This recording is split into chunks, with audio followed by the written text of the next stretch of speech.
Então é isso aí, né, pessoal? Então aqui o som.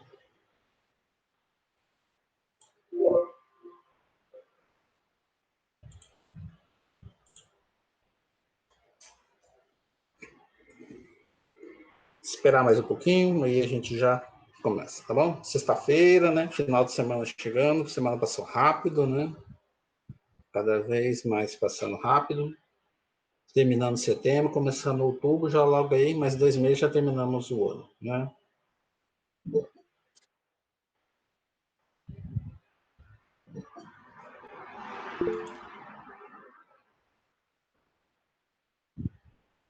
Sim, hoje a gente já começa o comecinho o finalzinho do capítulo 2 ficou faltando o balanço de massa, vocês já verem, e a gente já começa o capítulo 3 hoje já, né? Hoje já começa o capítulo 3, né? Pela parte de propriedades volumétricas, né? Eu fiz um resumo bem simples, né, do capítulo 3 para facilitar, né? Se vocês forem ver, o capítulo 3 é bem extenso, né? Mas eu fiz um resumo das partes mais importantes, né? O que é mais destacado desse capítulo para a gente trabalhar, tá bom?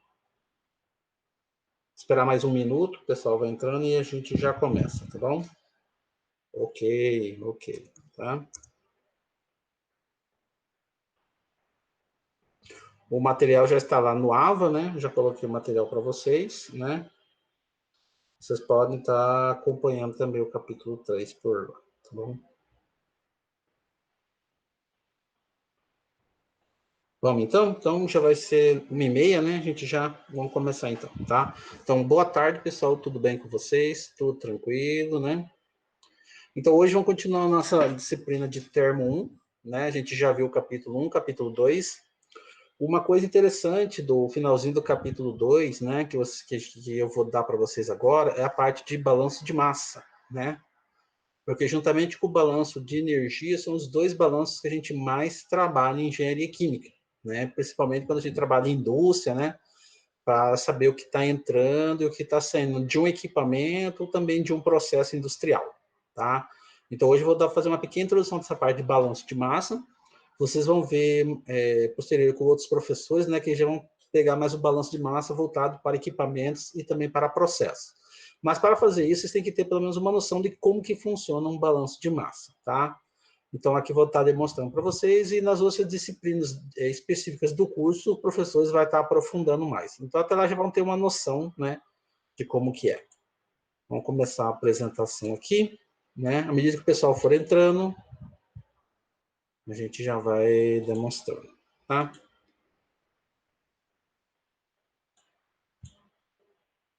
Então, vamos lá.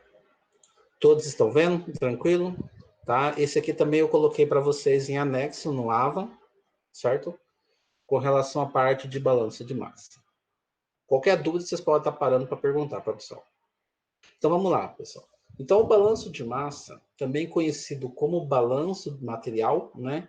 É um dos cálculos mais utilizados na engenharia química, certo? Então, o balanço consiste basicamente numa descrição do fluxo de massa que entra e do fluxo de massa que sai de um determinado processo, cujo seu princípio se baseia no princípio... O pessoal está entrando aqui.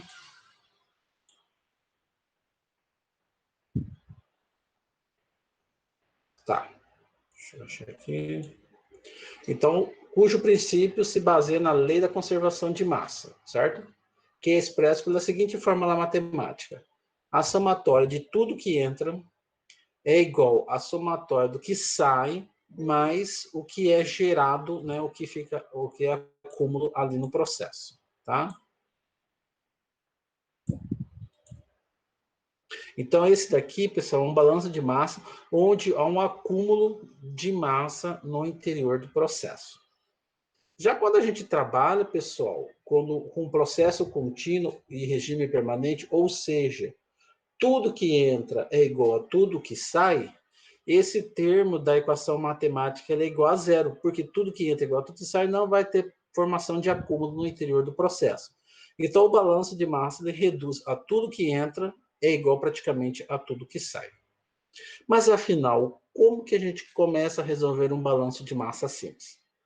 Então, vamos lá. Esse texto aqui eu tirei do livro de vocês. Para resolver um balanço de massa, devemos, primeiramente, visualizar o processo.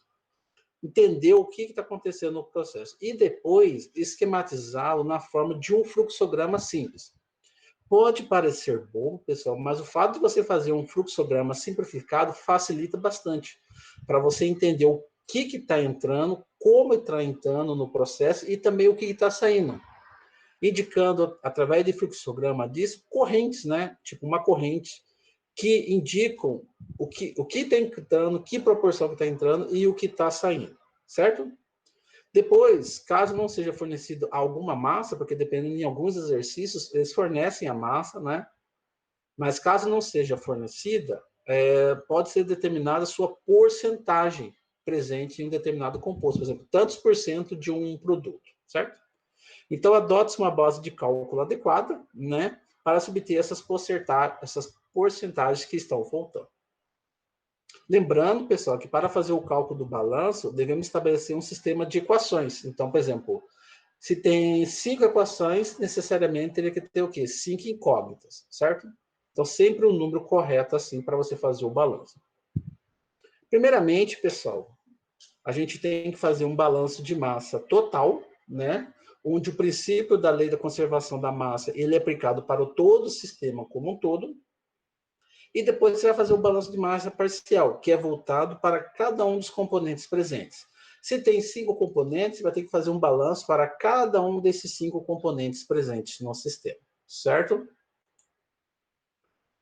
Então, funciona assim. Primeiro você faz o total e depois você faz o parcial. Vamos entender como que funciona um balanço de massa através de alguns exercícios que foram tirados do livro. São exercícios simples, mas que demonstram a aplicação desse balanço de massa num processo industrial, certo? Então, vamos lá, começando assim. Primeiro exercício. Em uma coluna, né, destilam-se 1.000 quilos por hora de uma mistura composta por 50% em peso de benzeno e tolueno, certo? O destilado que sai da coluna, ele é composto por 90% em peso de benzeno. E o resíduo que sai da coluna é composto por 8% em peso de benzeno. Primeiro detalhe que a gente tem que fazer. Vamos desenhar o fluxograma desse exercício. Primeiramente, falou em uma coluna. Então, vou desenhar aqui uma coluna, certo? Fala-se que destilam-se 1.000 quilos por hora de uma mistura composta por 50% em peso e benzeno. Esse 1.000 quilos por hora nada mais é do que a corrente que está entrando na minha torre. E fala que é composto por 50% em peso de benzeno e 50% tolueno. Então, essa corrente aqui de entrada vou dar como sendo a minha corrente A, certo? Ela é composta por 50% em peso de benzeno e os outros 50% de tolueno. 50 mais 50 dá os 100% dessa corrente. Beleza. Continuando o exercício. O destilado que sai, nós sabemos, pessoal, que uma coluna de destilação, na parte de cima tem a saída do destilado e na parte de baixo é o resíduo gerado, né, do processo de destilação, certo? O que fala? Que o destilado que sai da coluna, ele é composto por 90% em peso de benzeno. Ora, se desse destilado de cima é composto por 90% em peso de benzeno, o restante 10% aqui é o quê? De tolueno, porque a gente está trabalhando com as duas substâncias, certo? No caso, essa corrente aqui, vou chamar de D de destilado, para facilitar o nosso entendimento. E o resíduo, ou seja, o que sai no fundo da coluna, né? Ele é composto por 8% em peso de benzeno, ou seja, desse resíduo aqui, 8% é benzeno, os 92% restantes é o que? De tolueno.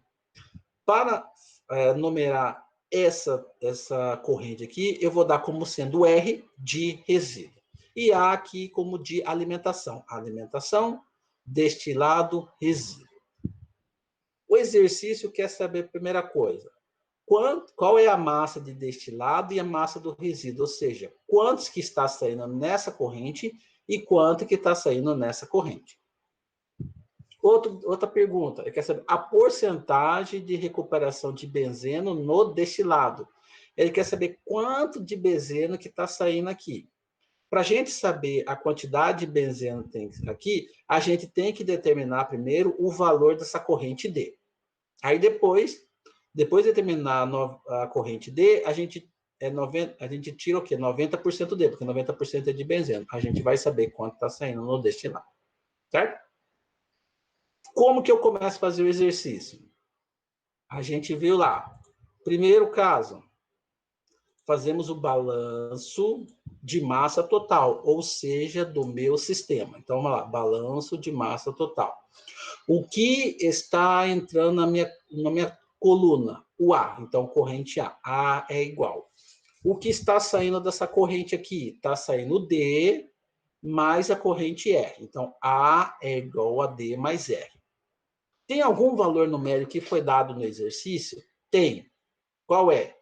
Que entra o quê? 1.000 quilos por hora dessa corrente de alimentação. Então, o A nada mais é do que o valor aqui de 1.000.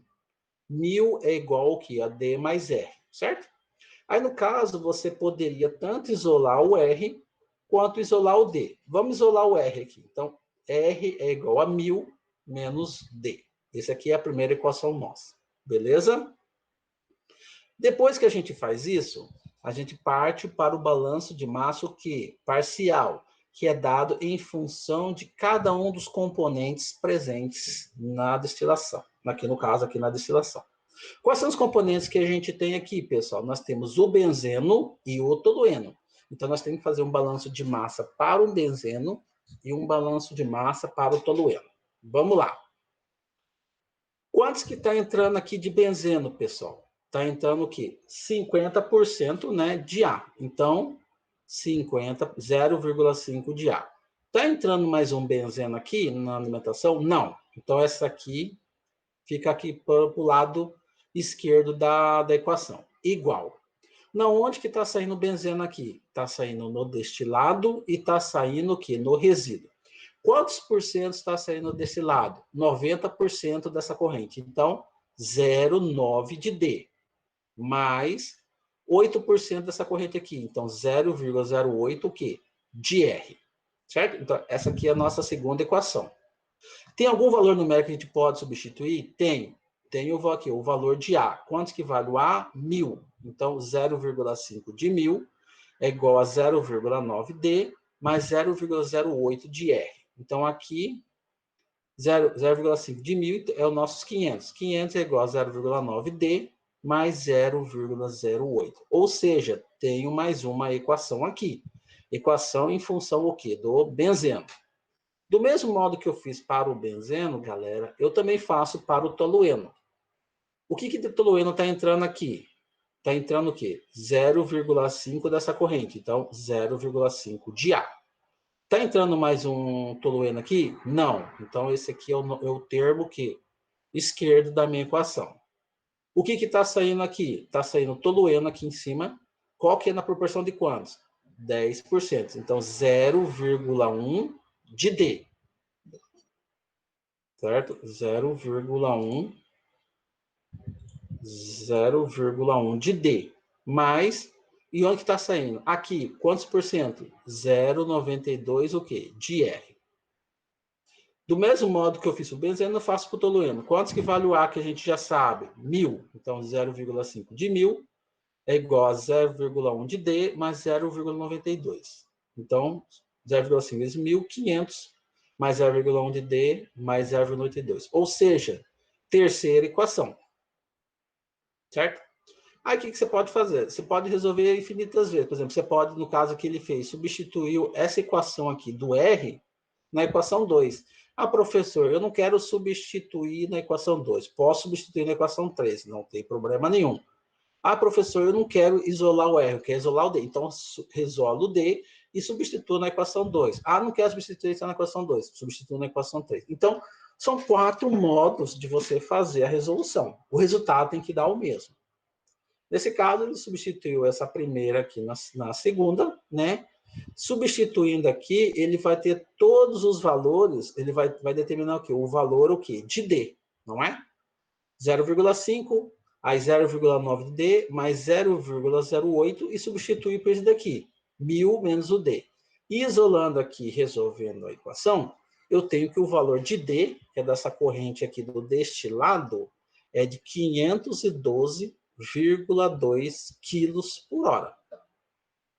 Ora, se está entrando 1000 e aqui está saindo 512, então o restante para completar os 1000 é aqui, não é?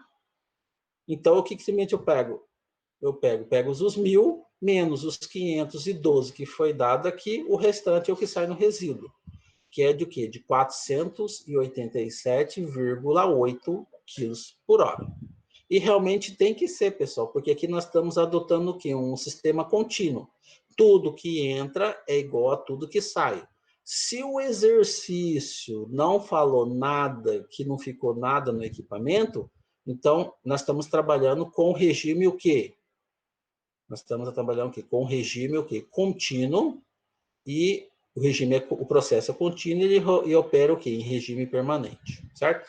Se ele falar que sobrou alguma coisa aqui, os nossos cálculos vão ter que ser mudados, porque tem que levar em consideração tudo que fica aqui, certo? Beleza, determinamos a letra A, que é o valor do destilado, e o valor da corrente do R, do resíduo. Letra B, que ele está perguntando a porcentagem de recuperação do benzeno no destilado. Como que eu calculo essa porcentagem, pessoal? Nada mais é, pessoal, do que a porcentagem de benzeno que tem no destilado em função do que foi alimentado. Uai, porque imagina, tudo esse daqui de benzeno entrou e saiu aqui, ou seja, o que foi recuperado é o que sobrou dessa corrente aqui. Ou seja, essa corrente em função do que foi alimentado. Aí, professor, e se tivesse mais uma corrente aqui com benzeno? Então, você ia fazer a mesma coisa. Então, seria essa corrente aqui dividido pela somatória dessa corrente com mais outra. Ou seja, é a corrente que está em função de tudo que foi alimentado. Beleza? Então, vamos lá. Quantos que foi de benzeno no destilado, pessoal? Benzeno é 90% dessa corrente. Então, é 0,9 de D. Quantos que vale o D? 512. Então, é 0,9 multiplicado por 512,2, que dá 461, certo? Massa de benzeno na alimentação, 50% de A. Quantos que vale o A? 1.000. 50% de 1.000, 500. Como nós estamos dando na forma de porcentagem, multiplico por 100. Resultado, 92,2% de benzeno recuperado. Uma coisa interessante, pessoal, é que nesse exemplo aqui, por exemplo, essa torre daqui, ela é bastante utilizada para a gente concentrar um determinado produto, um determinado reagente, no caso, o produto, né? Nesse caso aqui, se o meu interesse é trabalhar com um destilado e eu quero uma porcentagem maior de benzeno, eu utilizo uma torre de destilação desse modo aqui, porque eu quero concentrar, certo? Beleza? Porque aqui, ó, entrou 50%, 90% de tudo isso daqui, dessa corrente veio para cá e o restante veio para cá.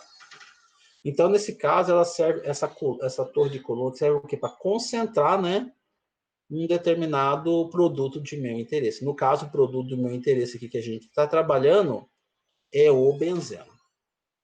Até aqui, pessoal, alguma pergunta, alguma dúvida? Entendeu como que funciona?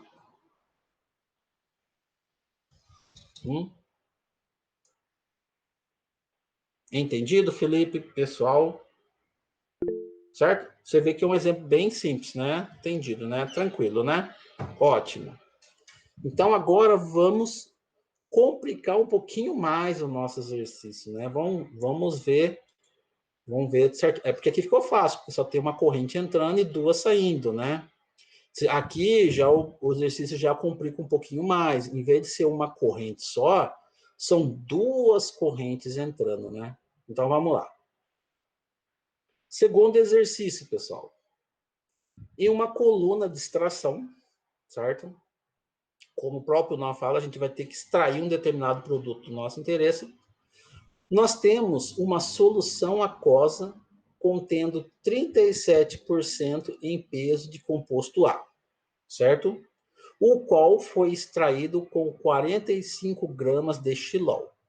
Então, no caso, pessoal, o xilol vai ser o que? O meu solvente. Eu vou utilizar o xilol para extrair esse composto A dessa solução aquosa. Certo? Aí, a partir dessa extração, nós vamos ter duas soluções resultantes. Uma com 40% em peso de A em xilol, que é o nosso solvente, e a outra com 10% em peso em A, só que em água. Ou seja, então o A vai ser separado em uma parte em xilol, que é utilizado como solvente, e a outra parte ainda vai ficar na água, que é a porcentagem de 10%. Aí ele quer saber para mim, calcule a massa de solução aquosa, a massa presente nessa solução. Para nós começarmos a resolver o exercício, primeiro nós temos que fazer o fluxograma do nosso problema, certo? Então vamos lá. Aqui já está mais fácil porque já está demonstrado para vocês, mas imagina num caso assim, vamos lá. Em uma coluna de extração, então primeiro caso, desenhei aqui a coluna, beleza? Nós temos uma solução aquosa contendo 37% em peso de composto A. Então, eu vou escrever essa corrente aqui, né, que está entrando. Então, essa aqui vai ser uma mistura de quantos por cento? 37% em peso de 37% em peso de A. Então, nessa corrente aqui, 37% é de A. Os restantes 63%, como é uma mistura aquosa, é o quê? De água. 37 de A, 63 de água. Então, é uma mistura. Eu vou colocar como sendo F, né? Mas você poderia colocar outra letra também. Vou colocar como sendo F. É só para identificar, beleza? Então, dessa corrente F aqui, eu vou utilizar como solvente, no caso, o xilol. Ele não falou nada, mas aqui, ó, o qual foi extraído com 45%, com 45 kg de xilol. Subsintende, pessoal, que esse xilol seja o quê? 100%, ou seja, só xilol. E foi utilizado uma massa o quê? De 45 quilos. Então, aqui, eu já tenho a parte de entrada da minha coluna. Vamos continuar lendo o exercício para a gente desenhar o que está saindo dele. Então, se obtém duas soluções, ou seja, essa parte de saída, onde uma solução contém 40% em peso de água em xilol. Então, 40% do composto A, o restante 60% é o quê? De xilol, certo? Então, eu vou dar como sendo solução E, certo? A corrente E. E outra corrente com 10% em A em água. Então, 10% em A, o restante 90% é água. Eu vou colocar como sendo R, como sendo o meu resíduo geral. Certo? Beleza, eu desenhei. O que ele quer saber? Calcule a massa da solução aquosa. Ou seja, ele quer o valor da corrente F. Massa da solução aquosa, ou seja, massa dessa UF. Beleza? Tranquilo? Então, vamos lá. Balanço de massa total. Aqui não mostrou, mas a gente já sabe, né? Como que é o balanço de massa total aqui, pessoal? Peraí. Então, vamos ver aqui rapidinho. Balanço de massa total, certo? O que está entrando no meu sistema? É o S mais o F. Então, é S mais F, certo? É o que está entrando. O que está saindo aqui, pessoal? Está saindo o E mais o R, certo? Ele deu algum valor aqui de alguma corrente? Deu. O valor é o quê? dessa corrente aqui, S. Então, aqui, vou colocar aqui rapidinho no exercício, não colocou, vou colocar aqui, então, símbolo, só colocar aqui rapidinho um símbolo, né, só para a gente entender aqui, tá bom? Peraí, só achar aqui rapidinho. Tá aqui, vamos colocar aqui. Inserir. Tá. Beleza. Então, ele deu o valor aqui do S. Quanto que vale o S? 45 mais o F é igual o quê? O E mais o R, certo? Então, esse aqui é o meu balanço de massa total. Beleza? Balanço de massa parcial, como que funciona? É o balanço de massa para cada um dos componentes. Quantos componentes eu tenho aqui? Xilol, componente A e água. Então, eu tenho aqui 3 compostos. Então, 3 balanços de massa, beleza? Vamos lá. O xilol. Quantos de xilol que está entrando aqui no meu sistema? Aqui. O S está entrando, certo? Está entrando mais xilol na minha coluna? Não. Então, S é igual. Não, onde que está sendo xilol aqui? Nessa corrente aqui. Nessa corrente E, certo? Mas quantos que está tá saindo nessa corrente E? 60% de E. Então, S é igual... Quanto que vale o S? 45. 45 é igual o quê? 0,6 de E, certo? Aí aqui, por exemplo, pessoal, está multiplicando esse 0,6, passo dividindo, 45 dividido por 0,6, eu tenho que essa corrente aqui de E é o quê? 75 o quê? Quilos, beleza? A água. Onde que a água está entrando? A água está entrando aqui. E onde que a água está saindo? Está saindo essa corrente. Quanto de água que está entrando nessa corrente F aqui? 63 de F, certo? Igual. Na onde que está saindo água? Está saindo nessa corrente. Qual que é a porcentagem? 0,9 de F. Então, 0,63 de F é igual a 0,9 de R. Isolei o R aqui, eu poderia isolar o F também. No caso, para facilitar aqui, vou seguir o exercício. R é igual 0,63 dividido por 0,9 dá o quê? 0,7 de F. 2 termos, 2 equações. Aqui já temos um resolvido. Terceiro, para o composto A. Aonde que está saindo o composto A? Onde está entrando? Está entrando aqui. Onde que está saindo? Está saindo aqui e está saindo aqui, certo? Quantos de A está entrando aqui? 37. Então, o composto A é o quê? 37% de F é igual. Aqui, onde que está saindo? Aqui na corrente E. Quantos por cento? 40. Então, 0,4 de E. Mais quanto que está saindo no resíduo? 10%. 0,1 de R. Certo? O F, aqui no caso, por exemplo, o F, então fica 0,37 de F, né? Aqui, desculpe, o E eu já tenho, não tem? Tenho. Quanto que é o E que eu calculei aqui? 75. Então, 0,4 vezes 75, mais 0,1 de R. Mas aqui, professor, eu já tenho um R aqui, não tem? Quanto que vale o R aqui? 0,7 F. Já poderia substituir aqui.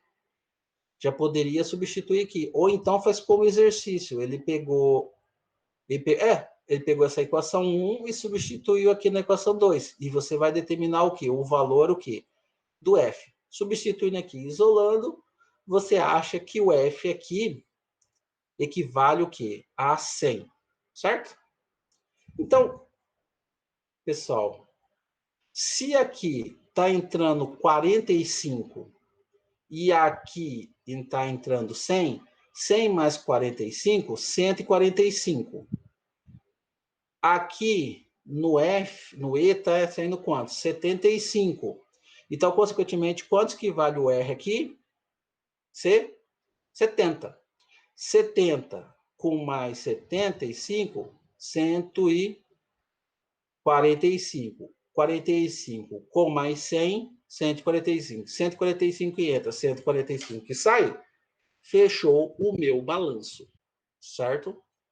Aí a pergunta que o exercício fala, qual que é a massa da solução aquosa? Qual que é a massa dessa corrente, o quê? F. 100. 100 quilos. Alguma dúvida, pessoal? Alguma pergunta? E se fosse 3 correntes, professor? Você faz do mesmo modo. Se fosse 4 correntes, você também faz do mesmo modo. Não importa a quantidade de correntes. Você sabendo a proporção que entra, você pode resolver até 10, 20, quantas correntes esteja, né? Eu já cheguei de ver exercícios, né, que o professor passa, que tem 6 correntes que entra, 10 correntes que saem. Mas aplicando essa metodologia, né, pessoal, só dá um pouquinho mais de trabalho, mas você consegue resolver, certo? Até aí, pessoal, nesse exercício 2, alguma pergunta, alguma dúvida? Esperar um ok de vocês para a gente continuar. Se tiverem dúvidas, pode estar perguntando, tá? Tranquilo? Tranquilo, Carol, Felipe, né? Tranquilo, né? Tranquilo, Maria, né? Beleza. Ótimo. Tudo ok, né, Júnior? Beleza. Ótimo. Então, vamos continuar nessa mesma pegada, né, pessoal? Vamos fazer mais 2 exercícios aqui, né, para a gente terminar essa parte aqui de balanço de massa, tá? Esse aqui eu já vou deixar, né? Que ficou faltando, né? Então, aí, o material de vocês aí, vocês já podem acrescentar esse daqui, tá bom? Ótimo. Terceiro exercício. Vamos lá, terceiro exercício. Deseja-se secar, tá? 5.000 quilos de um produto, contendo 25% de água. 25% de água. Então, pessoal, esses 25% nada mais é do que a própria umidade presente nesse produto. E para fazer a secagem desses 5.000 quilos de produto, a gente vai utilizar o quê? Ar quente. Só que esse ar quente ainda tem uma proporção de água nela, que é de 5%, tá? Então, o produto final, pessoal, ele apresenta 3% em peso de água. Nossa, então secou bastante. Se no começo tinha 25% de água, no final ele só vai ter o quê? 3%.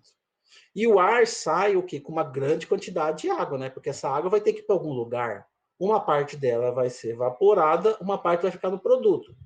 Se no produto ficou 3%, aquele todo o restante da água vai para onde, pessoal? Vai para o ar. Aí ele quer saber qual é a massa de ar quente que eu vou utilizar para fazer essa secagem.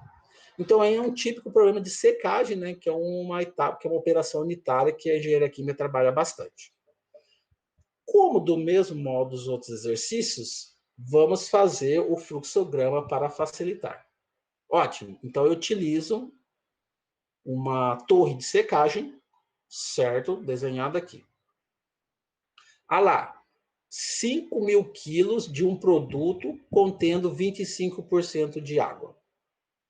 Então, o meu produto inicial, né?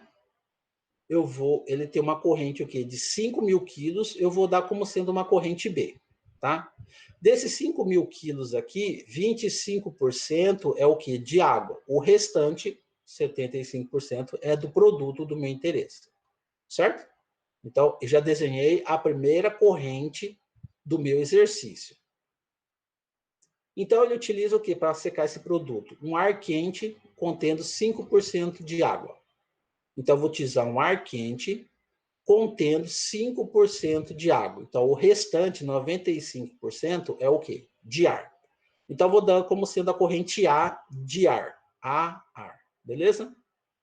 Então, desenhei as correntes que entram no meu sistema, que entram na minha torre de secagem. Tem alguma corrente a mais? Não, porque senão o exercício tinha falado. Então, são só essas duas. O produto final apresenta 3% em peso de água. Então, no caso, você, como meu produto final, essa corrente D, certo? Onde temos o quê? 3% em peso de água. O restante, 97%, é o quê? Do meu produto que entrou, certo? Então, vou dar como uma corrente D. E dessa processo de secagem, sai o ar com 20% em água. Então, o ar, nesse caso, vai sair o quê? Um ar mais úmido, né? Mais carregado com água, com a porcentagem aqui de 20%. O restante é o quê? Ar, 80%. Então, vou dar como sendo o quê? A corrente C. Professor, não quero colocar corrente A, B, quero colocar outras letras. Não importa. A colocação dessas letras é simplesmente para você facilitar, para você saber qual que é cada corrente. Ah, se eu quero colocar corrente F, G, não tem problema nenhum, tá? Isso aqui é só uma denominação que a gente utiliza para facilitar. Certo? Continuando, como que a gente resolve? Primeiro de caso, balanço de massa total, que ficou faltando aquele exercício que eu coloquei. O que está entrando na minha torre de secagem? A corrente A mais a corrente B. Então, A mais B. Está entrando mais alguma coisa? Não. O que está saindo? A corrente C mais a corrente D. Então, esse aqui é a minha primeira equação. Certo? Agora eu faço o balanço de massa parcial para cada um dos componentes. Quantos componentes eu tenho presente aqui, galera, no meu exercício? 3. Um é a água, outro é o ar e a outro é o que? O meu produto. Então, eu vou ter que fazer 3 balanços de massa para cada um desses componentes. 3 balanços de massa, 3 componentes, um balanço para cada um deles. Primeiro, para o produto. Aonde que está entrando o produto aqui? Nessa corrente aqui, certo? Corrente B. Quantos por cento que está entrando? 75. Então, é 75% de B. Mas quantos que vale B, pessoal? 5.000. Então, é 0,75 de 5.000. Aonde que está saindo o produto aqui, pessoal? Nessa corrente D. Quantos por cento? 97%. Então, 0,97 de D. 0,75 vezes 5.000, né, igual a 0,97 vezes D. Esse valor está multiplicando, passou dividindo, eu acho o valor da corrente D, não é? Que é de 3.866 quilos, certo? Então, aqui já achei a primeira corrente. Agora, vamos fazer o balanço de massa para o ar, certo? Quanto que está entrando no ar aqui, pessoal? 95% dessa corrente. Então, 0,95 de ar. Aonde mais está saindo ar aqui? Nessa corrente. Qual que é a porcentagem? 0,8 de C. Então, 0,95 é igual a 0,8 de C. Certo? Isolando o A aqui, então fica 0,8 de C dividido por 0,95, que dá esse valor aqui, 8,8421 de C. Certo? Aí, o que ele fez? Ele pegou esse valor de A aqui e substituiu nessa primeira equação aqui, que A mais B é igual a C mais D. O A, a gente já sabe que é o 0,8421 de C. O B, a gente já tinha calculado, já foi dado o exercício, 5.000. É igual a C, que a gente quer determinar, mais o D, que a gente já calculou, 3.866. Resolvendo essa equação aqui e isolando C, nós chegamos no valor o quê? De 7.181,76 quilos, certo? Então, a gente já calculou, já tem o valor de B, já calculou o valor de C, já calculou o valor de D. Necessariamente, o que está faltando? Calcular o quê? O valor de A, certo? Mas a gente sabe que o A é igual ao quê? 0,8421 da corrente C. Quantos que foi a corrente C que a gente calculou agora? 7.181,76. Substituindo, achamos o valor de 6.048. Vamos ver, pessoal, se esse balanço fechou. Quanto que é o valor de A? 6.048 mais 5.000 é igual ao valor de C, 7.181,76, né? Mais o valor de D, que é de 3.866. Como que eu tiro a prova? Vamos tirar aqui rapidinho. Vamos ver se fechou mesmo um balanço. Né? Vamos ver se fechou rapidinho, fazer essa conta aqui rápida, né? para a gente ver. Então, o A, lá que entrou, né? 6.048 mais os 5.000. Então, dá o quê? 11.048, certo? Quanto que é o valor da corrente C que a gente viu lá? C, né? Então, vamos lá. Quanto que deu o valor do C? 7.181,76 mais o valor da corrente D. Quanto que foi o valor da corrente D? 3.866. Ah lá. Você vê que deu o quê? Valores o quê? Bem próximos. Aqui no caso, algumas casas decimais, né? Teve uma pequena diferença aqui, mas você vai ver, descontando algumas casas decimais, né, pessoal? Então, o quê? Os valores bem próximos, né? Então, valores o quê? Bem próximos. Então, a partir desse daqui, pessoal, a gente viu que esse balanço de massa fechou. Tudo que entrou, praticamente tudo o quê? Que saiu. Só descontando algumas casas decimais, tá? O que ele perguntou para nós, pessoal? Calcule a massa de ar quente necessária. Então, se ele quer a massa de ar quente, ele quer o valor o quê? Da corrente o quê? Da corrente A, né? Que é a massa de ar quente. Quanto que é o valor da corrente A? 6.048 quilos. Alguma pergunta, pessoal? Alguma dúvida? Estão entendendo o balanço de massa? É bem tranquilo, né? O único cuidado que você tem que ter é você colocar certinho, né, as correntes, né? Você colocar a corrente certinho e colocar as proporções, né, ali presente, né? Colocar os que, por exemplo, os produtos que tá ali, a corrente tem isso nessa porcentagem, tá? Já facilita bastante, certo? Ok, pessoal? Até aí, alguma pergunta, alguma dúvida? Sim? Esperar dar um ok aí, para vocês verem se entenderam. Aí, tudo certo, né? Beleza. Então, vamos ao último exercício, né? O exercício 4, para a gente terminar essa parte aqui e já começar um pouquinho o capítulo 3, né? Para a gente já ir.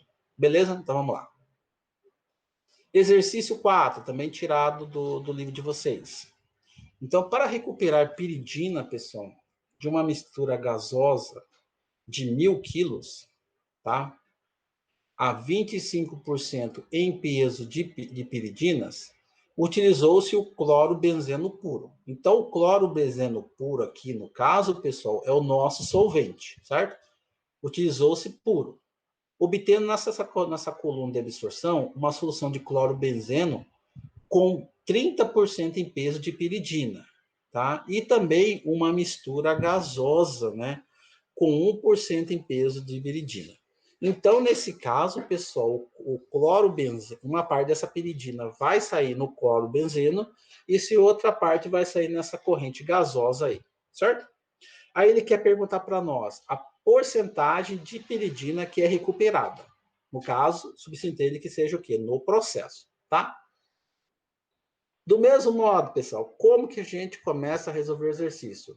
Falou em coluna de absorção? Vamos desenhar a nossa coluna, beleza? O que ele fala? Recuperar piridina de uma mistura gasosa de 100 kg a 25%. Então, uma corrente gasosa, então, no caso, uma mistura de 100 quilos, tá? Eu vou denominar como sendo a corrente B, daquele mesmo exercício, para facilitar a nossa numeração, de 100 quilos, certo? Desses 100 quilos, pessoal, 25% dessa corrente é o quê? Piridina. O restante, subsentende que seja o quê? Material inerte, tá? Então, tem uma mistura de piridina com material inerte. 25% de piridina, 75% de material inerte. Ótimo? Vamos continuar. Utilizou-se clorobenzeno puro, certo? Então, o nosso solvente aqui é o clorobenzeno, 100% é o nosso solvente, entrando aqui nessa torre aqui, sendo a nossa corrente A. O exercício falou mais alguma corrente que entra no nosso problema? Não, não falou. Então, são as duas correntes que já estão desenhadas. Vamos ver o que sai agora. Na saída da coluna de absorção, uma solução de clorobenzeno com 30% de piridina. Então, vai sair uma corrente que vou determinar como sendo a corrente D, com 70, vamos ver? Ah, tá. 30% de piridina. Então, dessa corrente aqui, 30% é o quê? De piridina. O restante, 70%, é o quê? Do solvente que entrou. Então, 70% de clorobenzeno. Certo? Além disso, pessoal, vai sair o quê? Uma mistura gasosa com 1% de piridina.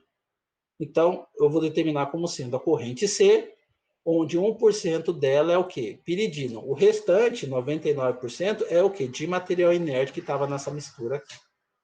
Ok? Desenhamos o nosso fluxograma. Vamos fazer do mesmo modo. Do mesmo modo que a gente fez aquela hora, que ficou faltando aqui. Balanço de massa total. O que está entrando na minha corrente? Está entrando a corrente A mais a corrente B, certo?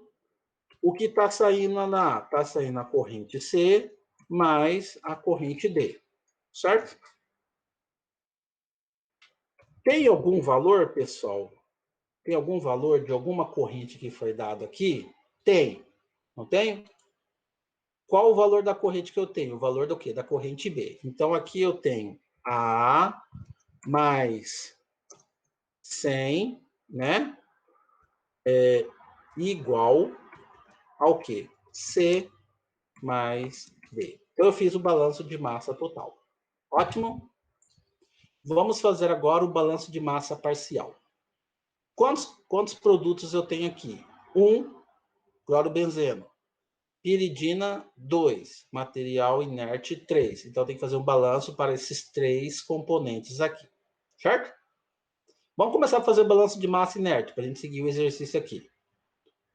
O material inerte. Quantos que está entrando de material inerte aqui, pessoal? 75% de 100. Então, 75 de B. Certo? Na onde que está saindo material inerte? Está saindo nessa corrente de cima. Quantos a porcentagem? 99%. Então, 99 de C. Certo?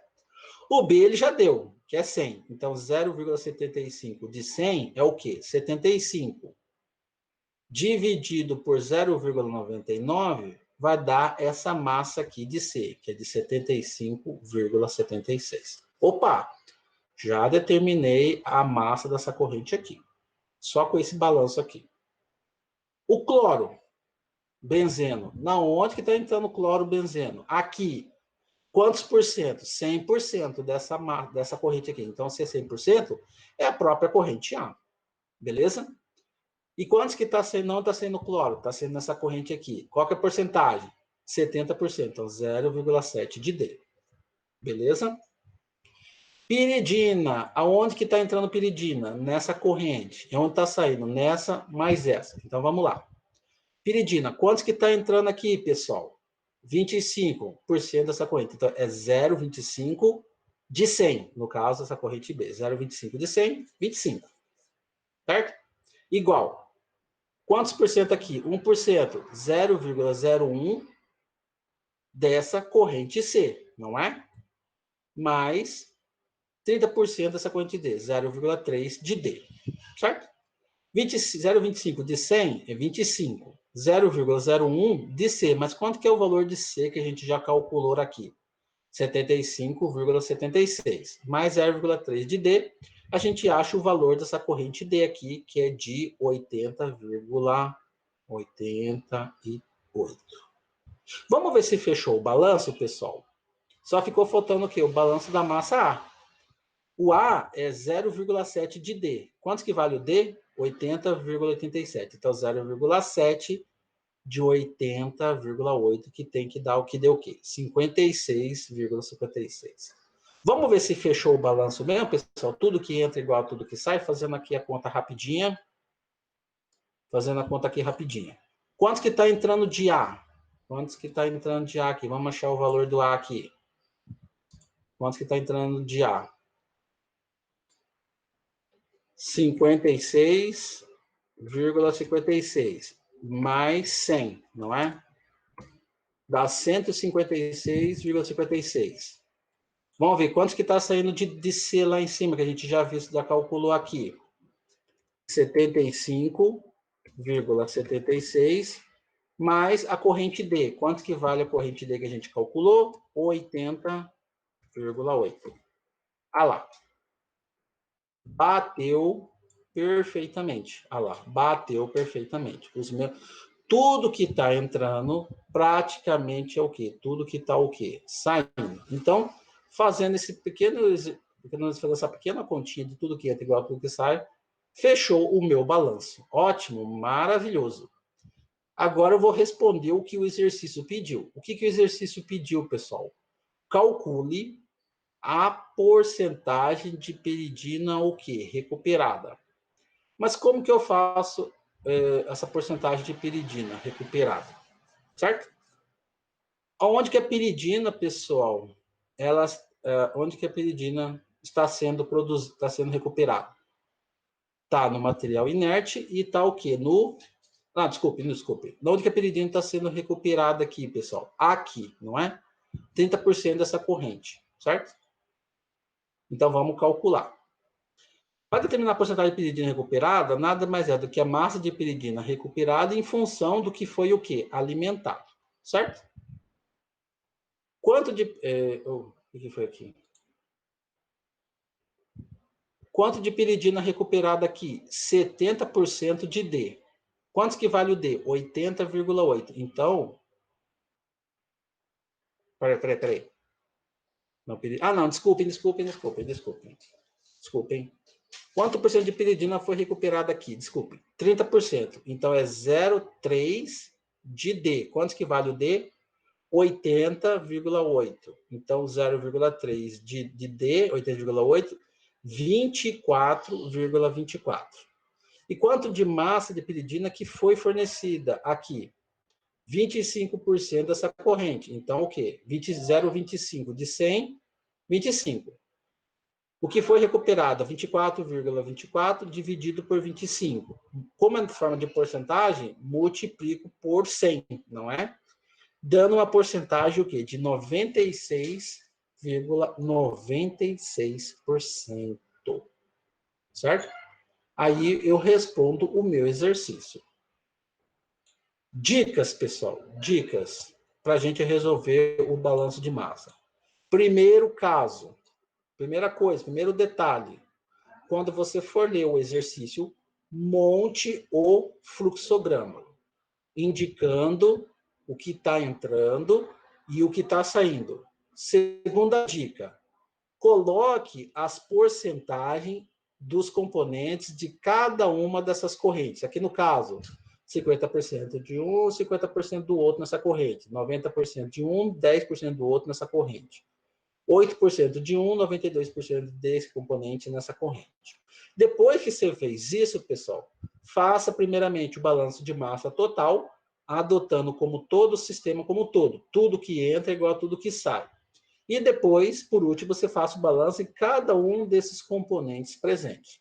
Aí, a partir daí, por exemplo, se você vai ter uma quantidade de equações, aí você vai fazendo todo o tratamento matemático, substituindo um, transfere para o outro, vai fazendo o cálculo até você determinar as correntes, os valores das correntes e as porcentagens de cada um. Para me saber se o meu balanço fechou, tudo que entra é igual a tudo que sai. Então, se tiver nesse exercício aqui, duas correntes que entram, duas que saem, some o valor dessas duas correntes com as duas correntes que saem. Se os resultados forem o mesmo, fechou o meu balanço, está bonitinho, lindo, maravilhoso. O exercício está resolvido, certo? Vocês veem que não é uma coisa difícil, né? Só um pouquinho cheio de detalhe, né? Montar certinho o fluxograma com as correntes, aí é só resolver matematicamente, certo? Beleza, pessoal? Alguma dúvida? Entenderam? Entenderam? Alguma dúvida? Entenderam? Assim que funciona, pessoal, a resolução de balanço de massa, certo?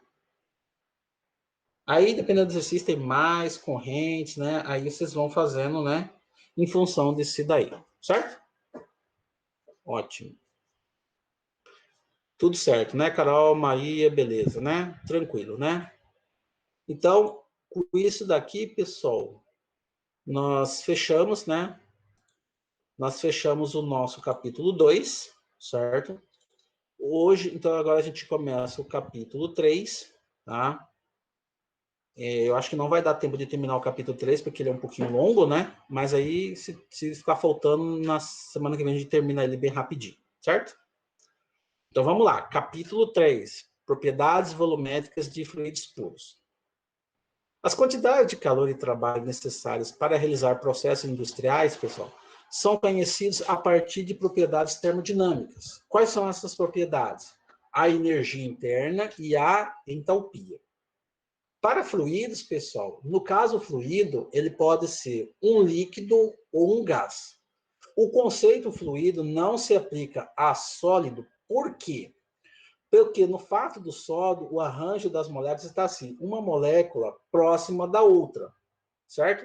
Então ali não tem como essas moléculas o quê? Se locomover. No fluido vem a ideia o quê? De fluido, locomoção. Então, quando falar líquido e gás, são considerados fluidos. O mesmo conceito não vale para sólidos, tá? Então, para fluidos, no caso, líquidos ou gases, essas propriedades são frequentemente avaliadas a partir de medidas de volume molar, como sendo uma função o quê? Da temperatura e da pressão. Uma coisa interessante, pessoal. Temperatura, pressão, determinada em função de volume molar, que determina o quê? Energia interna e entalpia, que determina o quê? Calor e trabalho. Então, vocês estão percebendo a sequência? Eu parto de pressão e temperatura, determino dados de volume molar. Com esses dados de volume molar, determino valores o quê? De energia interna e entalpia. Com valores de energia interna e entalpia, determino o quê? Calor e trabalho. Então, para me determinar tudo esses valores, eu tenho que partir de um ponto, que é o quê? De temperatura e pressão. Tanto que na indústria, as medições que mais se fazem na indústria são o quê? Medições de temperatura e de pressão. Porque através desses dados você tem todas as outras variáveis termodinâmicas, certo? E fornecem relações o quê? De pressão, volume e temperatura, o nosso PVT. O quais podem ser expressos na forma o quê? De equações de estado, que a gente já viu, tá? A equação com menor grau de complexidade nada mais é o que? PV igual a RT. Onde o N aí, no caso, pessoal, o número de mols é igual a 1. Então, PV igual a NRT, número de mols igual a 1, o N igual a 1, então PV igual a RT. Esse é o modelo mais simples que a gente tem para o comportamento de fluidos, com aplicação prática, certo? Essas equações de estado também servem, né, pessoal, para medições de fluidos e também para dimensionamento de outros equipamentos, como tubulações e vasos de pressão, certo? Mas, afinal, como que funciona esse comportamento dessas substâncias puras, certo? Então, aqui eu tenho um gráfico, né? Vou ver se aumenta a resolução dele aqui para vocês verem, tá? Eu escaneou um pouquinho, ficou um pouquinho ruim do livro, né? Mas vamos entender aqui, tá? Então, eu tracei um gráfico de pressão em função o quê? Da temperatura. É um gráfico de o quê? De diagrama de fases, que a gente já viu, certo? Então, nessa região aqui, eu tenho o quê? A região do sólido, certo? Aqui, a região do líquido. E aqui, pessoal, a região o quê? Gasosa, certo? Notem, pessoal, que nessa região gasosa existe uma região aqui que separa, ó, entre vapor, região de vapor, e a região de gás. Essa aqui, ela é regida pelo ponto crítico, que é esse ponto aqui, esse ponto C, certo?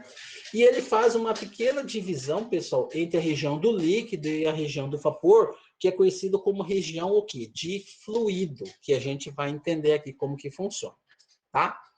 Então vamos continuar por partes. Entre o sólido e o líquido, nós temos essa linha que separa, que é a curva o quê? Que é a curva o quê? De fusão, onde é a passagem do sólido para o líquido. Do mesmo modo, pessoal, tem essa linha aqui, né, que separa o sólido do vapor, que é a região o quê? De sublimação. E o líquido e o vapor, no caso, é a curva o quê? De vaporização. Notem, pessoal, que nessas três linhas aqui tem um ponto aqui de coexistência, que é o nosso ponto triplo, que a gente já falou, onde coexiste o quê? As três fases, a fase sólida, a fase líquida e o quê? A fase gasosa. Subindo a curva de vaporização, ela tem o quê? Ordem crescente até esse ponto C, que é o quê? O nosso ponto crítico. Esse ponto crítico, ele tem o quê? Uma temperatura crítica, consequentemente, ele também vai ter o quê? Uma pressão crítica, certo? Pegando esses dois pontos aqui, A e B, o A, ele está o quê? Na fase líquida. O B, ele está o quê? Na fase o quê? Gasosa. Qual que é a tendência, pessoal? Do líquido, ele absorver o quê? A quantidade de calor, aumentar a temperatura, chegar aqui, sofrer o processo de vaporização e mudar para a fase gasosa. A tendência é essa, não é? Aumentar a sua temperatura, vaporizar temperatura constante e depois mudar para a fase gasosa. Mas tem substâncias, pessoal, que tem um comportamento um pouco diferente. Da fase líquida, ela já passa para a fase gasosa sem que haja sem que haja o quê? O processo de vaporização. Isso acontece principalmente em substâncias que estão próximas à região do ponto crítico, certo? Essa região aqui é conhecida como sendo o quê? Região o quê? Do fluido. São espécies químicas que têm essa capacidade de mudar da fase líquida para a fase gasosa sem que haja a passagem pela curva o quê? De vaporização. Certo? Esses tipos aqui de substâncias são bastante utilizados principalmente para a parte de refrigeração industrial. Por que isso, pessoal? Porque essa passagem aqui do líquido para o gás é tão rápida, né? Que essa passagem é tão rápida que o arranjo molecular ali não é tão afetado. Então, como já está na parte de refrigeração, ele não vai fornecer calor para o ambiente, né? Porque necessariamente para que haja essa mudança aqui, ele tem que absorver calor. Como ele é utilizado como fluido refrigerante, ele não pode fornecer calor para o ambiente, porque vai esquentar em vez de resfriar. Então, são substâncias utilizadas como refrigerantes industriais, né? Para fazer parte da refrigeração. Conservação de alimentos e bebidas, tá? Então, faz essa passagem sem que haja o processo o quê? De vaporização. Certo? Uma dúvida, pessoal, que ficou da aula passada, que os alunos me perguntaram, é com relação ao grau de liberdade, certo? Foi aquela forma que a gente determinou pela regra das fases. F igual a 2 menos π mais N. Mas, afinal, o que é o grau de liberdade? É a tendência que o fluido tem, né, de se locomover, ou seja, a tendência que ele tem de variar a sua temperatura e a sua pressão sem que haja mudança de fase, certo? Só recapitulando, pegando o ponto nessa parte aqui, na região de sólido. Quantos graus de liberdade ele tem aqui, pessoal, se a gente for analisar? 2 graus de liberdade. Por quê? Porque ele pode tanto locomover-se na horizontal, ou seja, da esquerda para a direita e da direita para a esquerda, 1 grau de liberdade. Como ele pode também locomover-se na vertical, assim, de cima para baixo ou de baixo para cima. Então ele pode estar aqui, pode estar aqui, pode estar aqui, pode estar aqui, pode estar aqui, pode estar aqui, pode estar aqui, e assim sucessivamente. Então, 1 grau de liberdade, 2 graus de liberdade, certo? Então, na região de uma única fase, monofásica, ele tem 2 graus de liberdade, certo? Ao longo da linha, vamos pegar essa linha aqui de fusão, quantos graus de liberdade que ele tem aqui, pessoal? 1 grau de liberdade. Por quê? Porque ele só pode locomover-se ao longo da linha. Olha aqui, 1 grau de liberdade. Se ele se locomover-se para cá, ele já sai dessa linha. Então, aqui, já deixa de estar essa linha. Então, ele só pode locomover-se o quê? Ao longo da linha. Então, dica, ao longo dessas linhas aqui, 1 grau de liberdade. Na região monofásica, 2 graus de liberdade. E no ponto triplo, pessoal, quantos graus de liberdade ele tem? Nenhum. Porque se ele locomover um pouquinho, ele já sai desse ponto. Se ele locomover um pouquinho, já sai. E assim sucessivamente. Então, no ponto triplo, onde coexistem as três fases, quantos graus de liberdade que a gente tem? 0. Certo, pessoal? Entendido? Então, os graus de liberdade é essa capacidade que o fluido tem de variar sua temperatura e pressão sem que haja mudança de fase, aqui no caso. Né? No caso na região monofásica, 2 graus de liberdade, aqui só está o quê? Né? Ao longo dessa, então, está sofrendo o processo de fusão. Pode estar aqui, aqui, aqui, mas ele vai estar sofrendo o processo de fusão. E aqui, ponto triplo, F igual a 0. Certo? Vamos lá. Para regiões do dograma, nas quais há uma única fase lá, né? Nos quais há uma única fase, aqui em regiões monofásicas, há uma relação envolvendo pressão, volume e temperatura, certo? Então, escrevendo analiticamente, o F é igual a uma função de PVT, que é igual a 0, porque é uma função, né? Matemática. Tal relação é conhecida como sendo o quê? Uma equação de estado PVT. Ela relaciona pressão, volume molar ou volume específico e temperatura para um fluido, considerando que ele seja o quê? Homogêneo e puro, estando em estado o quê? De equilíbrio. Essa é a condição dada para a gente determinar essa equação de estado. Tem que ser homogêneo, puro, em estado o quê? De equilíbrio. Certo? A equação do gás ideal, PV igual a RT, ela tem validades daqui, mas ela só tem validade para regiões de gás abaixas, as regiões do gás abaixas o quê? O que está faltando aqui, pessoal? A equação do gás ideal, PVT, tem validade aproximada da região do gás abaixas o quê? Abaixas e abaixas pressões, tá? Só conserte aí. Por que abaixas pressões, pessoal? Ah lá. Porque a partir do momento que vai diminuindo a pressão, quando ela toca essa curva aqui, pessoal, já deixa de ser um líquido em estado de equilíbrio. Por quê? Porque já vai acontecer o quê? Uma mudança de fase. Então ela só tem validade próxima dessa baixa pressão aqui, próxima desse ponto aqui. Passou desse ponto aqui, aconteceu a mudança de fase, né? Então aí já deixa de ser líquido, né? Passa a ser gás, então aí já tem um comportamento um pouco mais diferente, porque ele sofreu o processo aqui de mudança de fase. Certo? Tranquilo? Continuando aqui, pessoal. Uma equação de estado ela pode ser resolvida para qualquer uma dessas três grandezas. Eu posso resolvê-la em função da pressão, do volume ou também da temperatura.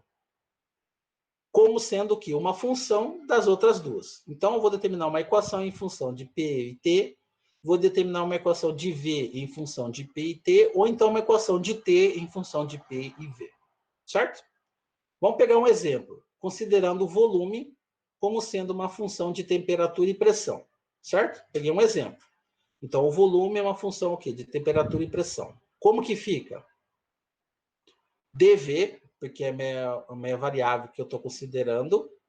Então, variando o volume em função da temperatura, mantendo uma variável constante, pressão, dt. Aí eu inverto. Em vez de variar a temperatura, agora eu vou variar o quê? A pressão.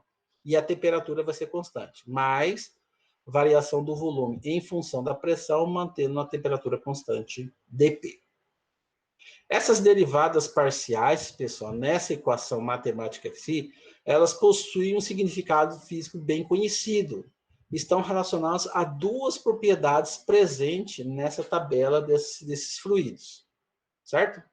Primeiro caso, essa derivada aqui do volume em função da temperatura, pressão constante, 1 multiplicando por 1 sobre V, ele é conhecido como sendo o quê? Expansividade o quê? Volumétrica. Ou seja, a capacidade que o fluido tem de se expandir, avaliando o que? O seu volume. Por isso que fala, variando o volume em função da sua temperatura. Se está expandindo, está aumentando o grau de agitação das moléculas, então está variando a temperatura, Mas essa expansão acontece o quê? Numa pressão o quê? Constante. Certo? Como volume, aqui é positivo, porque está o quê? Está expandindo. Você está expandindo positivo. Compressibilidade isotérmica, ou seja, ele está sendo comprimido, só que o quê? Numa temperatura constante. Então é o quê? A derivada do volume em função o quê? Da pressão. Se é isoterma, em função o quê? Da temperatura constante. 1 sobre V. É negativo porque está sofrendo o quê? O processo o quê? De compressão. Professor, como que eu sei que é positivo? Como que eu sei que é negativo? Do mesmo conceito. Tudo que entra é o quê? Positivo. Tudo que sai é negativo. O sistema está expandindo. Se está expandindo, está o quê? Aumentando de tamanho. Está aumentando de trabalho. Se está aumentando de trabalho, se está aumentando de tamanho, está o quê? Realizando trabalho. Positivo. O sistema está sendo o quê? Comprimido. Então, ele está o quê? Recebendo trabalho. Então, ele está recebendo trabalho. Então, o que acontece com a tendência dele? Que é o quê? Diminua. Se diminua, negativo. Beleza? Beleza, pessoal? Tranquilo? Tranquilo? Entendido? Sim? Aí você pode perguntar assim para mim, professor, mas e aí? Mas e aí? Eu ainda não estou convencido que é positivo e negativo. Então, eu vou te dar mais um justificativo que é positivo e negativo. Volume e temperatura, se aumenta a temperatura, consequentemente aumenta o quê?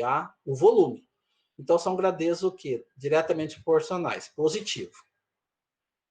Pressão vezes volume. Se eu aumento a pressão, eu diminuo o volume. Então, grandeza o quê? Inversamente proporcionais.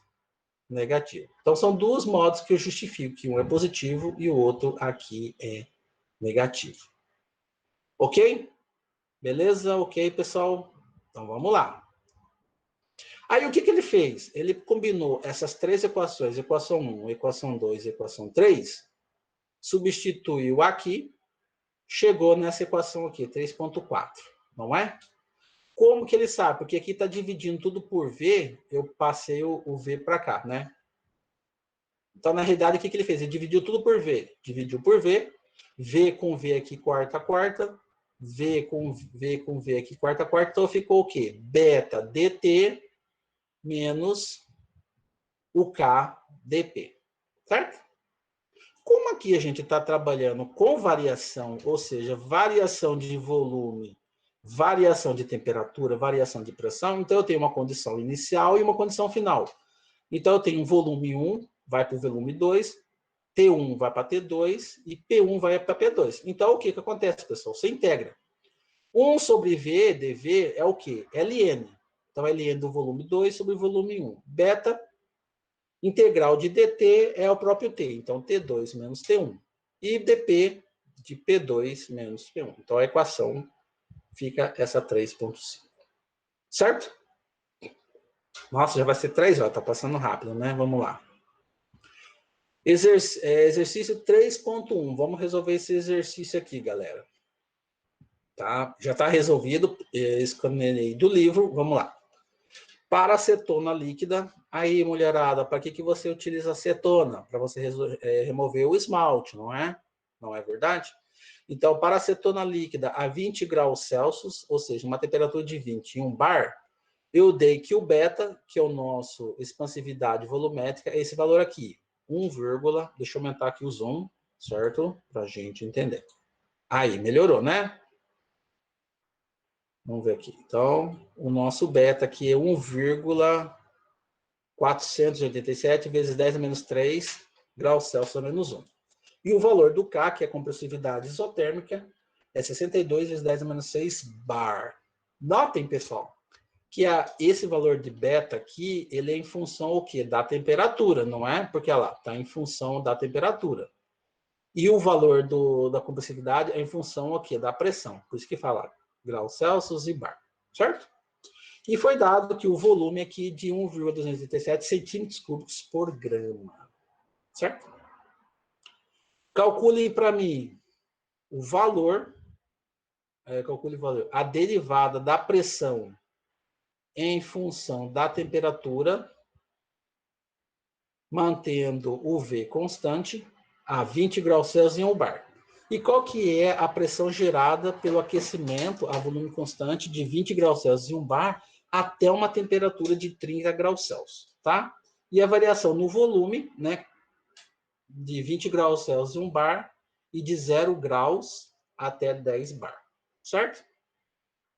Primeiro caso, pessoal. Ah lá, como que a gente começa a resolver a letra A? A derivada pressão em função da temperatura, ela é determinada a partir dessa equação 3.4. No caso, considerando como sendo o quê? Um volume constante, porque ele já deu o volume aqui, certo? Como que eu determino? Se o volume ele é constante, a derivada de uma constante aqui é igual ao quê? A zero. Então, ou seja, o dV é igual a zero. Então, esse termo da equação aqui é zero, não é?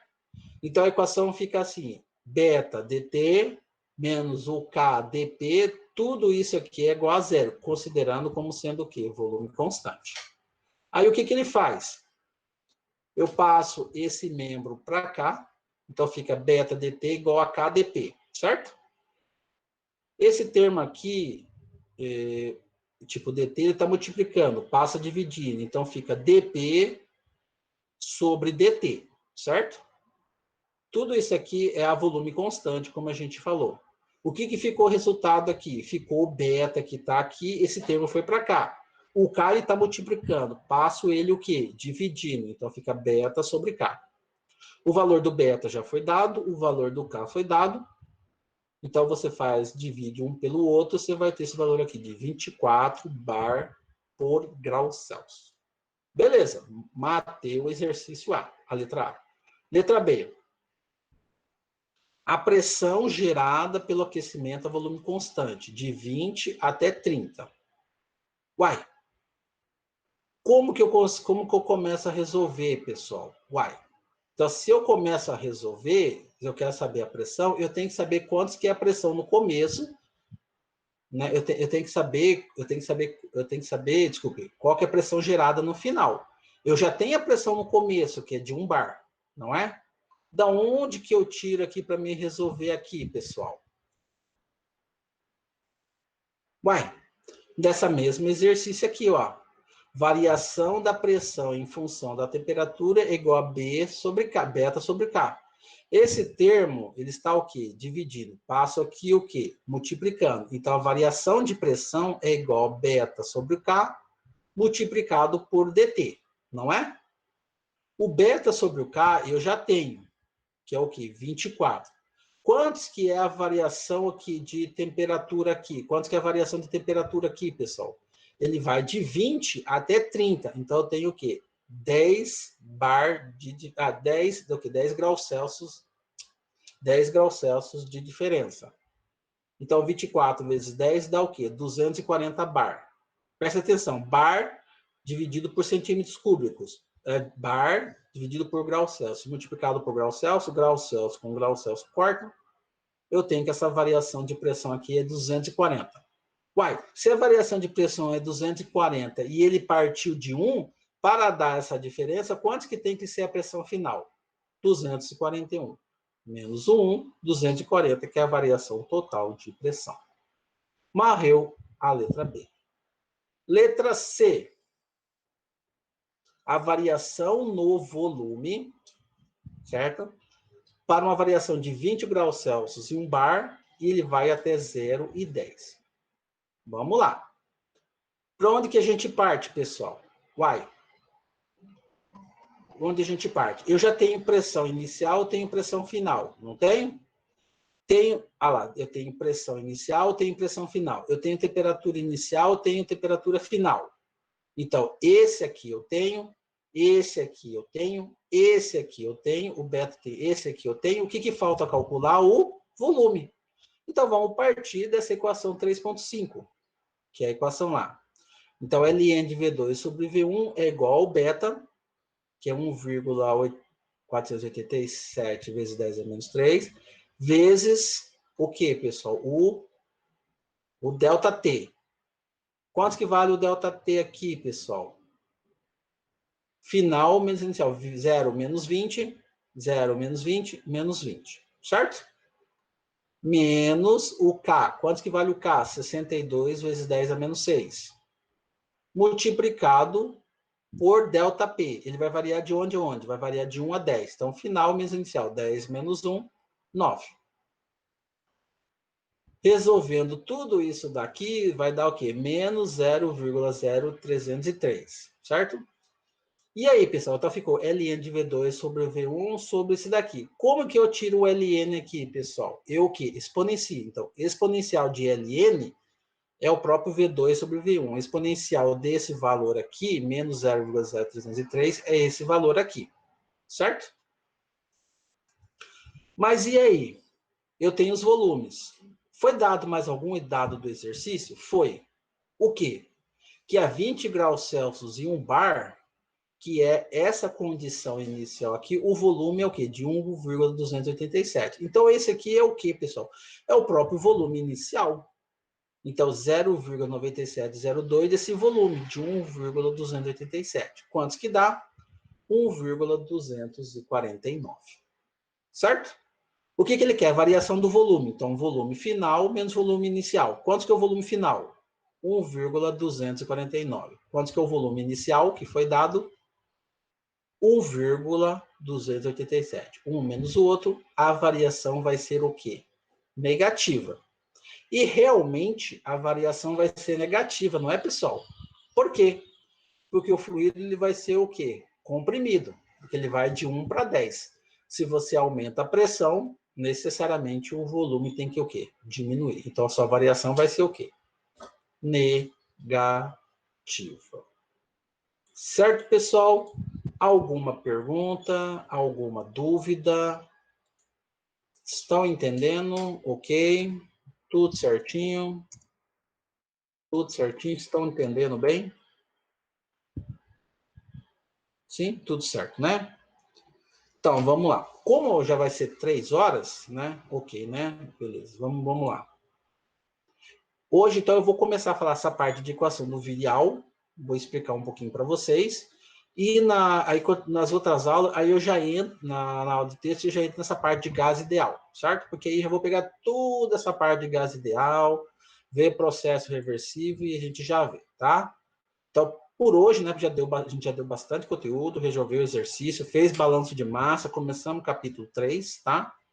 Aí na semana que vem a gente continua. Então, até aqui, alguma pergunta? Tudo beleza, né? Então, vamos introduzir o conceito de equação de estado tipo virial. Virial, pessoal, foi um grande estudioso, foi um grande que especializou bastante nessa parte de termodinâmica, porque ele estudou o comportamento de fluidos. Uma coisa é você saber o comportamento do fluido. Por exemplo, o gás expande. Beleza, a gente sabe que o gás expande. Mas como que ele expande?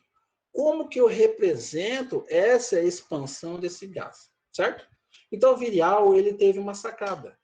Ele representou o comportamento de fluidos através do quê? De uma série o quê? De potência. Mas uma série de potência em função de uma variável termodinâmica, que é o quê? A pressão. Então, ele fez vários experimentos práticos, né? Através de vários fluidos, utilizando como referência a sua pressão. Certo? Então, Virial, ele demonstrou esse comportamento através dessa série de potência aqui. Pressão é igual a A mais dP mais CP ao quadrado e assim sucessivamente. dP ao cubo. Aí seria o quê? EP à quarta e assim sucessivamente. Notem que esse aqui é uma série o quê? Infinita. Onde esses valores aqui de A, esse valor de B, C e D, eles são funções desse primeiro termo aqui da série de potência, o A. Então, o que ele fez? Que o Bzinho aqui nada mais é do que o A, B', esse Czinho é o A, C' e assim sucessivamente. Reescrevendo essa série de potência, ele escreveu aqui que PV igual a A, que é o termo comum, 1 mais B' P mais C'P mais D'P ao cubo. Mas, professor, o senhor falou que ele escreveu uma série de potência em P. Por que que aqui parece V?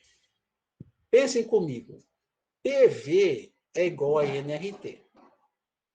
Se nós estamos trabalhando com fluido, o número de mols ali permanece constante, o N é constante. O R é a própria constante dos gases, não é? E o T, a temperatura é o quê? É a mesma, porque nós estamos trabalhando com o mesmo fluido numa mesma condição. Então, o nRT é o quê? Uma constante. Só que a pressão, ela é o quê? Inversamente do volume. Então, se eu variar o comportamento do fluido em relação à pressão, consequentemente, eu vou variar em função do volume. Então, eu vou estudar a pressão em função do volume, PV. Por isso que ele escreveu essa série de potência em função do P, que tem uma relação com V. Então, PV é igual a essa série de potência. Onde esse A, esse B'P, esse C' são constantes para uma dada temperatura e uma dada espécie química. Aí vocês podem perguntar para mim, professor, se eu mudar a temperatura, eu mudo o A, o B' e o C'? Sim, você muda, porque ele é dado em função da temperatura. Se eu estiver trabalhando com uma temperatura de 300 Kelvin, eu vou ter um valor de A, um valor de B', um valor de C', um valor de D'. Se eu trabalhar com uma temperatura de 400 Kelvin, mesmo sendo o mesmo fluido, eu vou ter outro valor de A, outro valor de B', outro valor de C', outro valor de D'. Mas, cara, e agora, professor? Como que eu sei os valores? No final do livro de vocês tem um apêndice, não sei se no material que eu passei para vocês em PDF tem, mas no livro existe uma série de tabelas com várias substâncias, várias temperaturas, onde tem o valor do A, do B', C' e D'. Então, esses valores são todos tabelados. Mas, e aí? E se eu não tivesse esse livro na hora? Esses valores podem ser calculados através do quê? De fórmulas matemáticas. Então, se na hora, se você estiver fazendo um exercício do seu processo industrial, você tiver o livro, você consulta lá rapidinho. Se você não tiver, você faz um pequeno cálculo através das formas que eu vou demonstrar para vocês. Certo? Ok? Então, essas equações do tipo virial, pessoal, né?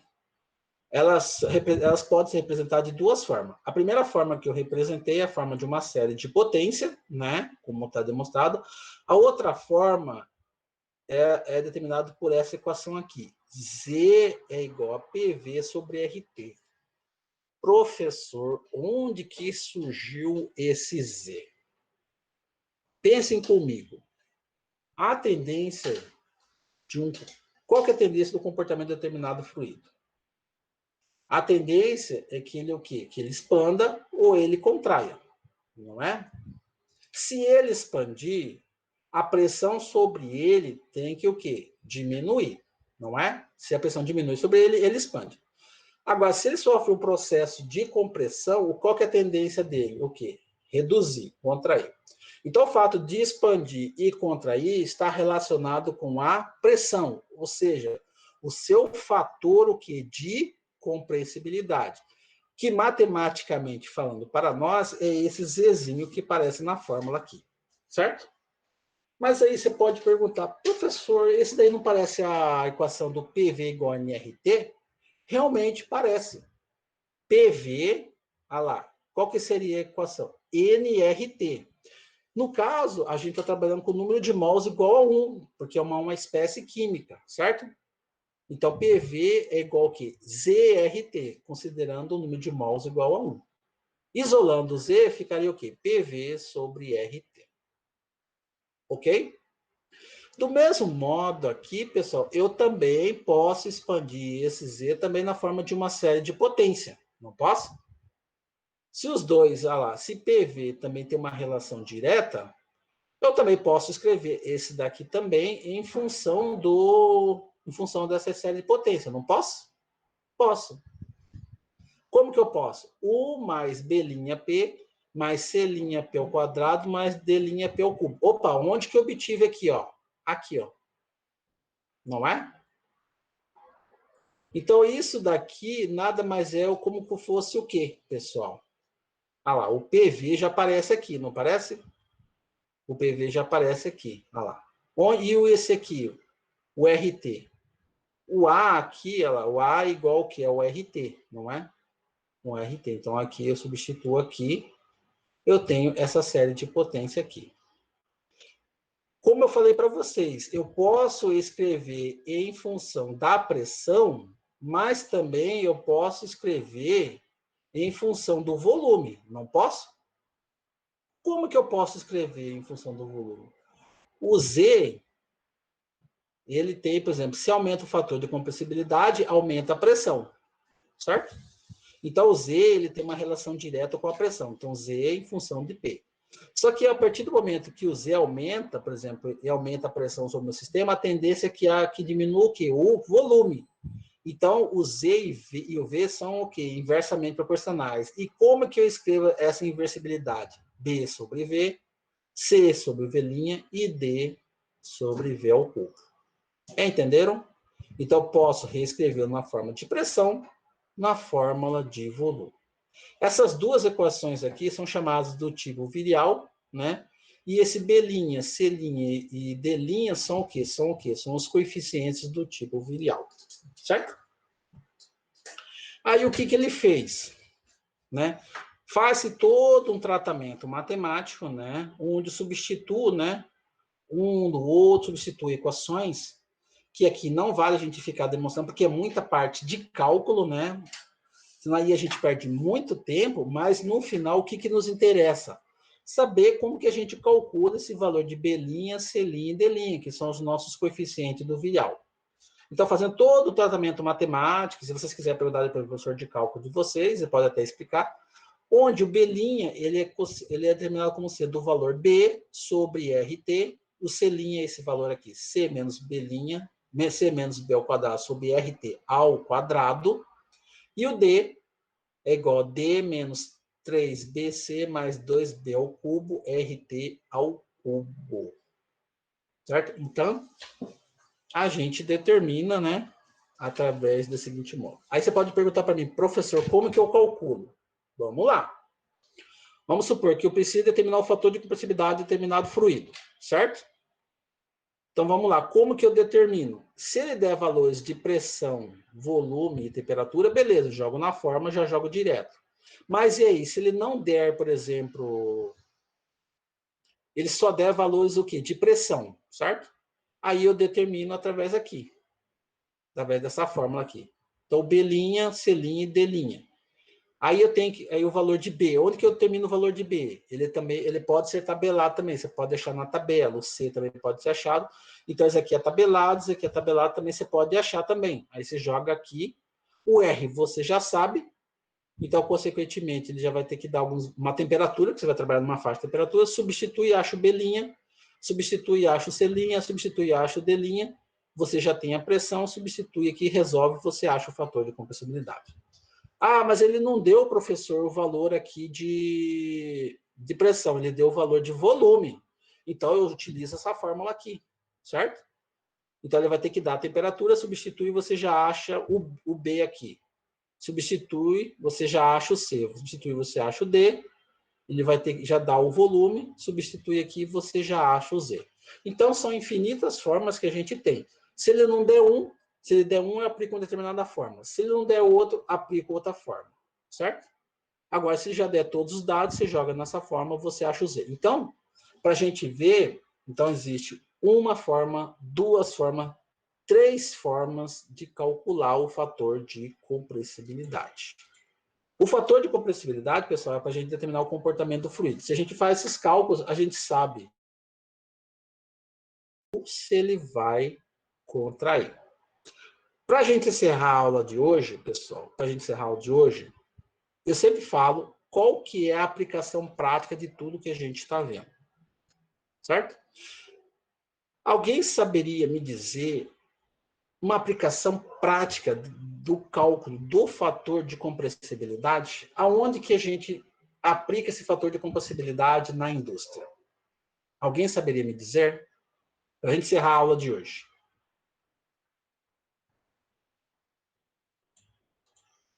Caldeiras? Uma boa, Ana. Por que você falou caldeira? para a gente encerrar a aula de hoje. Por que você fala caldeira? Alguém poderia me citar outro exemplo aí. Por quê? Por que caldeiras? Pensem comigo.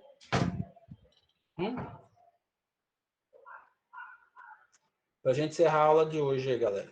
Pelas questões de pressão do fluido, do vapor? Sim. Pelas questões para a gente saber, né? Até que ponto, né, essa caldeira vai suportar determinada pressão. Alguém poderia me citar mais outro exemplo, onde a gente vê a aplicação prática disso, desse comportamento do fluido? Além de caldeiras? Eu vou citar um aqui, reatores, né? Reatores. Uai, mas por que você está falando reatores, pessoal? Nós temos que saber as condições que vai operar esse equipamento, não é? As condições que vai operar esse equipamento, né? Qual que é a pressão dele, qual que é o seu volume, né? Reatores, poderia também citar reatores. Alguém poderia me citar outro equipamento também, onde a gente tem a aplicação prática do fator de compressibilidade, pessoal? Autoclaves, ótimo, Ana, também, né? Porque vai trabalhar o quê? Com altas temperaturas, consequentemente vai também trabalhar o quê? Com altas pressões ali no interior do equipamento, certo? Mais um exemplo, pessoal, para a gente encerrar a aula de hoje. Caldeiras, reatores, autoclaves. Spray drives também, né? Poderia citar. Então, de certo modo, pessoal, se a gente for resumir tudo que a gente está falando, e também o que a Ana citou como exemplo, o fator de compressibilidade, ele é entrado no cálculo de dimensionamento de equipamentos. Mas aí você pode perguntar, mas professor, ele não trabalha com pressão? Pensem comigo. Pegar o exemplo da caldeira que a Ana falou. Beleza, eu estou lá na indústria, eu vou projetar uma caldeira. Para me projetar uma caldeira, eu tenho que saber até que ponto esse equipamento aguenta de pressão, certo? Então, imagina lá, por exemplo, o tal líquido ali no interior da caldeira, ele está vaporizando, né? Vai gerar vapor que vai produzir energia, certo? Mas até que ponto esse equipamento vai aguentar determinada pressão? Então, através de dados de temperatura, vamos supor, essa caldeira vai atingir tantos Kelvin de temperatura. Então, naquela condição de tantos Kelvin de temperatura, eu tenho que calcular o quê? Eu tenho que calcular a pressão, eu tenho que calcular o volume que esse fluido, no caso o gás, o vapor, ele vai ocupar, a sua pressão, não é? Então, são condições que têm que ser levadas em consideração para me dimensionar esse equipamento, né? Por exemplo, se eu vou utilizar uma parede grossa para aguentar essa pressão, se eu vou utilizar uma parede, por exemplo, que tem um isolante para que esse calor que está ali dentro não se dissipe para o meio. Então, o fator de compressibilidade para nós engenheiros químicos é bastante utilizado no cálculo de dimensionamento de equipamentos, ou seja, até que ponto esse equipamento vai aguentar uma determinada pressão, certo? Esse conceito é bastante utilizado, pessoal, quando vocês forem ver uma matéria específica do curso de vocês, que é cinética e reatores. É feito o cálculo do dimensionamento de equipamentos em função do fator de compressibilidade, em função em fator das propriedades do fluido que você está trabalhando. Certo? Então, é um conceito bastante importante que vocês vão utilizar, né, em disciplinas específicas do curso. Certo? Alguma pergunta, pessoal? Alguma dúvida? Entender esses conceitos, balanço de massa ficou claro. Essa introdução do capítulo 3, propriedades, a gente continua na terça-feira, com os conceitos de gás ideal que vocês já viram em física, mas aqui a gente vai utilizar novamente. Só que aqui eu vou dar uma visão mais de engenharia química, tá? Mais os cálculos voltados para nós, tá? Se ninguém tem alguma dúvida, tá tudo certo, então por hoje a gente fica por aqui, né? Nossa, começamos 1h30, já são 3 e pouco, né? Quase 2 horas de aula, né? Então, por hoje, a gente tá bom, tá? Se ninguém tem uma dúvida, então, a gente fica por aqui, ok?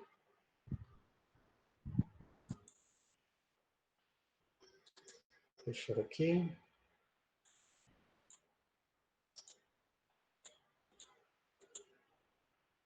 Vou fechar aqui.